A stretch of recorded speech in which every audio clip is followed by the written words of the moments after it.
Hi, welcome to love talkies heart beat episode 9. హాస్పిటల్లో మిహిర దగ్గరికి వచ్చిన అనురాగ్ అప్పటికే సుబ్బు మిహిర మాట్లాడుకుంటూ ఉండడం గమనించి బయటే ఆగిపోయాడు. ఇంతలో అతనికి ఫోన్ రావడంతో ఆ శబ్దం ద్వారా అతను అక్కడ ఉన్నాడని గమనించిన మిహిర అతను ఫోన్లో మాయా అని పిలవడం విని కాస్త చిరాగ్గా ఫీల్ అవుతుంది. చాలాసేపు ఫోన్ మాట్లాడిన అనురాగ్ లోపలికి రావడంతో నువ్వు వస్తున్నట్లు ముందే కాల్ చేసి చెప్పొచ్చు కదా రాగ్ అన్నాడు సుబ్బు.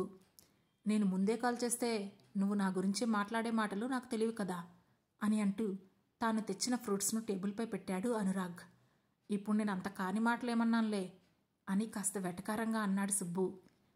అయిన మాటలో కాని మాటలో ఏదో ఒకటైతే అన్నావు కదా అని అన్నాడు అనురాగ్. సరే సరే రాగ్, ఇక వదిలే, లంచ్ టైం అవుతుంది కదా, లంచ్ చేశావా అని అన్నాడు సుబ్బు. ఇంకా లేదు అని అన్నాడు అనురాగ్. ఆ మాటతో నేను కూడా ఇంకా చేయలేదు, నాకు బాగా ఆకలేస్తుంది, మనిద్దరం కలిసి తినడం కోసం లంచ్ పార్సిల్ తీసుకొస్తాను, అలాగే మిహిర కోసం కూడా ఏమైనా టిఫిన్ తీసుకొస్తాను అని చెప్పి వాళ్ళిద్దరికీ ప్రైవసీ ఇవ్వాలి అనుకొని అక్కడి నుంచి మెల్లగా జారుకున్నాడు సుబ్బు. అతను ఎందుకు వెళుతున్నాడో అర్థం చేసుకున్న అనురాగ్ సైలెంట్గా వెళ్ళి మిహిరకు ఎదురుగా ఉన్న సోఫాలో కూర్చొని ఫోన్ చూస్తున్నాడు. సుబ్బు అటు వెళ్ళగానే మిహిర పక్కనే ఉన్న విండోలో నుంచి బయటికి చూడడం మొదలుపెట్టింది. సుబ్బు బయటికి వెళ్ళినవాడు మళ్లీ వెనక్కి వచ్చి రూమ్ డోర్ దగ్గర నుంచొని లోపలికి తొంగి చూశాడు. ఇద్దరూ ఎవరి ధ్యాసలో వాళ్ళు ఉండేసరికి తల కొట్టుకొని వెళ్ళిపోయాడు. కాసేపు బయటికి చూసిన మిహిర తిరిగి మెల్లగా అనురాగ్ వైపు చూసింది. అతను ఏ పొజిషన్లో అయితే అదే కూర్చున్నాడో మళ్లీ అదే పొజిషన్లో ఫోన్ స్క్రోల్ చేస్తూ కనిపించాడు. ఒకప్పుడైతే ఈ ఏకాంతం ఇద్దరికీ సంతోషాన్ని కలిగించేది. ఎప్పుడెప్పుడు ఇద్దరూ ఏకాంతం దొరుకుతుందా అని ఎదురు చూసేవాళ్లు. కానీ ఇప్పుడు వాళ్ళిద్దరి మధ్య ఉన్న ఆ ఏకాంతం వేస్ట్ అయిపోతోంది. కాసేపు అతన్ని చూసిన మిహిర కళ్ళు మూసుకొని కళ్ళకి చేతులు అడ్డం పెట్టుకుని పడుకుంది. అలాగే ఫోన్ స్క్రోల్ చేసిన అనురాగ్ ఆమె వైపు చూసేసరికి ఆమె నిద్రపోతున్నట్లు అనిపించడంతో దీర్ఘంగా నిట్టూర్చి, కోరి ఏకాంతాన్ని కల్పించుకున్న రోజుల నుంచి ఏకాంతం దొరికినా కనీసం మాట్లాడుకోలేని రోజుకి వచ్చేశామా? ఇది యాదృచ్ఛికమా, లేదంటే కావాలని మేమిద్దరమే చేసుకున్న కర్మఫలమా అని ఆలోచిస్తూ మళ్లీ తన ఆలోచనను తిరిగి కంట్రోల్ చేసుకుని ఫోన్లో మెయిల్స్ చూడడం మొదలుపెట్టాడు. బయటికి వెళ్లిన సుబ్బు కాసేపటికి తిరిగి వచ్చేసరికి మిహిర నిద్రపోతూ కనిపించింది. అనురాగ్ సోఫాలో వెనక్కి వాలి కళ్ళు మూసుకొని ఉన్నాడు. వాళ్లని చూసి నిట్టూర్చిన అతను తాను తెచ్చిన పార్సిల్స్ టేబుల్ మీద పెట్టి, మిహిర ఎప్పుడు నిద్రపోయింది రాగ్ అని అడిగాడు సుబ్బు. నువ్వు అటు వెళ్ళగానే పడుకుంది అని కళ్ళు మూసుకునే అన్నాడు అనురాగ్. నిజానికి అనురాగ్ నుంచి చూపు తిప్పుకోవడానికి కళ్ళు మూసుకుంది మిహిర. కానీ అతని గురించి ఆలోచిస్తూ అలాగే నిద్రపోయింది. సుబ్బు వెళ్ళి మిహిరను నిద్రలేపాడు. ఆమె మెల్లగా కళ్ళు తెరిచేసరికి కాస్త తినేసి పడుకో అని అన్నాడు సుబ్బు. దాంతో లేవడానికి ట్రై చేసింది మిహిర. ఇంతలో నర్సు వచ్చి ఇంజెక్షన్ లోడ్ చేస్తుంటే తన చేతిని ముందుకు చాచింది మిహిర. అది చూసిన నర్స్, ఇది చేతికి కాదు మిస్, మీ బ్యాక్ సీట్కి వేయాలి అని చెప్పింది. నోనో, నాకు అక్కడ ఇంజెక్షన్ వద్దు, వేస్తే ఇక్కడ వేయండి, లేదంటే దానికి సంబంధించిన మెడిసిన్స్ ఇవ్వండి అని కంగారుగా అంది మిహిర. అప్పటికే ఆమె అవస్థ చూసి సుబ్బు మెల్లిగా నవ్వుతుంటే అనురాగ్ నవ్వకుండా ఉండడానికి ట్రై చేస్తున్నాడు. మిహిర మాటలకి అదంతా కుదరదు, ఇంజెక్షన్ అక్కడే వేయాలి అని అనురాగ్ వాళ్ళ వైపు చూసి, ఎక్స్క్యూజ్ మీ, మీరిద్దరూ బయటికి వెళ్తారా అని అడిగింది నర్స్. ఓకే అని ఇద్దరూ బయటికి వెళ్ళాక ఆమెకు ఇంజెక్షన్ వేసిన నర్సు, ఎలాంటి జంక్ ఫుడ్, స్పైసీ ఫుడ్ తినకండి అని మరోమారు గుర్తు చేసి ఆమె వెళ్ళిపోయింది. ఆ తర్వాత లోపలికి వచ్చిన సుబ్బు ఫుడ్ పార్సల్ ఓపెన్ చేసి ఒకటి అనురాగ్ ముందు పెట్టి తాను తీసుకొచ్చిన పార్సల్ తీసుకెళ్లి మిహిర బెడ్ అడ్జస్ట్ చేసి ఆమె ముందు టేబుల్పై పెట్టి పార్సల్ ఓపెన్ చేశాడు. అందులో కేవలం 2 ఇడ్లీలు మాత్రమే ఉన్నాయి. కనీసం చట్నీ కూడా లేదు. అది చూసిన మిహిర, ఇదేంటి సుబ్బు ఇడ్లీ తీసుకొచ్చావు, నాకు ఇడ్లీ అంటే అస్సలు నచ్చదు, అండ్ ఇందులో చట్నీ కూడా లేదు అని వికారంగా మొహం పెట్టి అంది. తప్పదు మేడం, డాక్టర్స్ నీకు ఇవే పెట్టమన్నారు, కావాలంటే అందులో పెరుగు మిక్స్ చేసుకొని తిను అని నవ్వుతూ అంటూ తన ముందున్న బిర్యానీని ఒక పట్టు పడుతున్నాడు సుబ్బు. ఇడ్లీ పెరుగు కాంబినేషన్ ఊహించుకుంటేనే కడుపులో తిప్పుతుంటే, ఇది టూ మచ్ సుబ్బు, మీరేమో నా ఎదురుగా కూర్చొని బిర్యానీ తింటూ నాకు ఇలా టేస్ట్ లేని ఫుడ్ ఇచ్చారు, నాకు కోపం వస్తుంది అని అంది మిహిర. తప్పదమ్మా, వద్దంటే రాత్రి ఫుల్గా డ్రింక్ చేశావు. ఇప్పుడు చూడు 2 ఇడ్లీ తినడానికి కూడా ఎంత ఇబ్బంది పడుతున్నావో.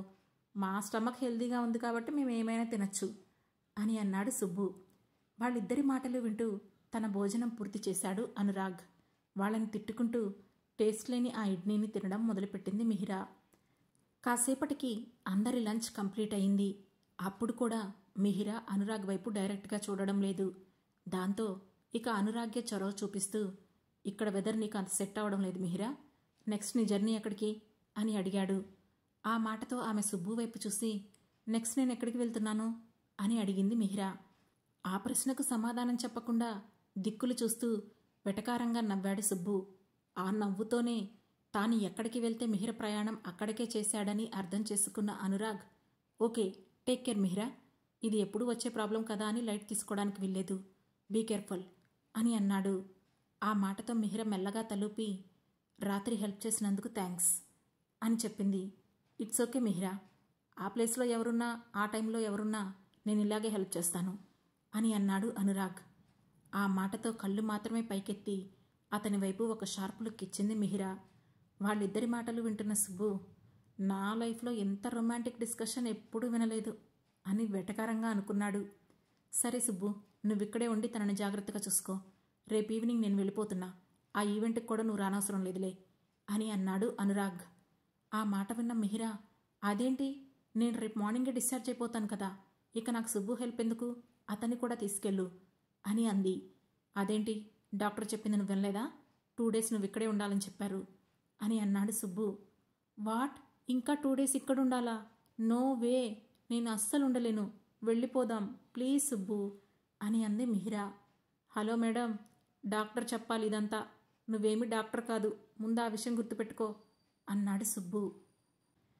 అయినా ఈ ఇంజెక్షన్స్ అప్పుడప్పుడు తీసుకోవడమే కదా సుబ్బు, ఇంకా ఈ ఫ్లూయిడ్ ఈవినింగ్ నుంచి ఆపేస్తానని చెప్పారు డాక్టర్, సో ఇంజెక్షన్ కోసం డాక్టర్ దగ్గరికి వచ్చి నేను ఆ తర్వాత రూమ్లోనే రెస్ట్ తీసుకుంటాను, రోజంతా ఇక్కడే ఉండడం అంటే నా వల్ల కాదు అని అంది మిహిరా. అప్పటి వరకు ఓపికగా వాళ్ళ డిస్కషన్ వింటున్న అనురాగ్, సుబ్బు రేపు మార్నింగ్ ఒకసారి డాక్టర్ దగ్గర కన్ఫర్మేషన్ తీసుకొని ఆ తర్వాత తనను డిశ్చార్జ్ చేయించు అని చెప్పాడు.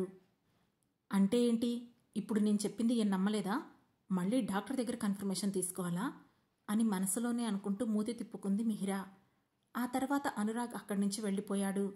ఆమె కోసం ఫ్రెష్ జ్యూస్ తయారు చేస్తూ, డాక్టర్ నిన్ను నిజంగా జస్ట్ రెస్ట్ తీసుకుంటే సరిపోతుందని చెప్పారా అని అడిగాడు సుబ్బు. ఏ, నా మాట మీద నీకు మీ బాస్కి ఇద్దరికి నమ్మకం లేదా అని పళ్ళు కొరుకుతూ అడిగింది మిహిరా. అబ్బా నిజం చెప్పు మిహిరా, నేను డాక్టర్తో మాట్లాడతాను అని అన్నాడు సుబ్బు. నిజం సుబ్బు, డాక్టర్ నన్ను టైంకి ఇంజెక్షన్ ఇచ్చి రెస్ట్ తీసుకుంటే సరిపోతుంది అన్నారు, ఆ రెస్ట్ ఏదో హోటల్ రూమ్లోనే తీసుకుంటాను, ఇంజెక్షన్ చేయించుకోవాల్సి వచ్చినప్పుడు హాస్పిటల్కి వస్తాను, నాకు ఇక్కడ అస్సలు బాలేదు, ఉండబుద్ధి కావడం లేదు అని ప్లీజింగ్గా అడిగింది మిహిరా. సరే సరే ముఖం అలా పెట్టకు, నేను డాక్టర్తో మాట్లాడతాలే అంటూ ఆమెకు జ్యూస్ గ్లాస్ ఇచ్చాడు సుబ్బు. నెమ్మదిగా జ్యూస్ సిప్ చేస్తూ, ఏమైనా మాట్లాడు సుబ్బు, బోర్ కొడుతుంది అని అంది మిహిరా. అంటే ఇప్పుడు నేను నీకు ఎంటర్టైన్మెంట్ ఇవ్వాలా, సరే గాని నిన్న నువ్వు బీచ్లో అనురాగ్ వెంట చూసిన అమ్మాయి నీకు గుర్తుందా అని అడిగాడు సుబ్బు. యా గుర్తుంది, తన పేరు తిలోత్తమేనా రైట్ అని అంది మిహిరా. అవును తిలోత్తమానే, ఎంతైనా భర్త వెంట ఒక్క అమ్మాయి ఉంటే చాలు, ఆ అమ్మాయి పేరు భార్యలకు బాగా గుర్తుంటుంది అని అన్నాడు సుబ్బు. అక్కడ అంత సీన్ లేదులే, ముందు విషయం ఏంటో చెప్పు అని అంది మిహిరా. చెబుతున్నా, తొందర ఎందుకు, ఈ సదరు తిలోత్తమ గారు ఉన్నారు కదా, ఆవిడ మీ ఆయన మీద మనసు బారేసుకున్నారు, ఎప్పుడెప్పుడు మీ ఆయనగారు కరుణిస్తారా అని వెయిట్ చేస్తున్నారు. టోటల్గా చెప్పొచ్చేది ఏంటంటే ఆవిడ రాగును ట్రాప్ చేయాలని చూస్తోంది, సో ఆ విషయంలో నువ్వు కాస్త జాగ్రత్త పడటం మంచిది అని అన్నాడు సుబ్బు. ఆ మాటతో ముఖం చిట్లించి, నేను జాగ్రత్త పడ్డమేంటి, నాకేం అవసరం, ఇప్పుడు ఈ సదరు భర్త గారికి నేను డైవర్స్ ఇచ్చాను, సో ఆయన వెనక ముందు ఎవరు పడినా ఐ డోంట్ కేర్ అని అంది మిహిరా.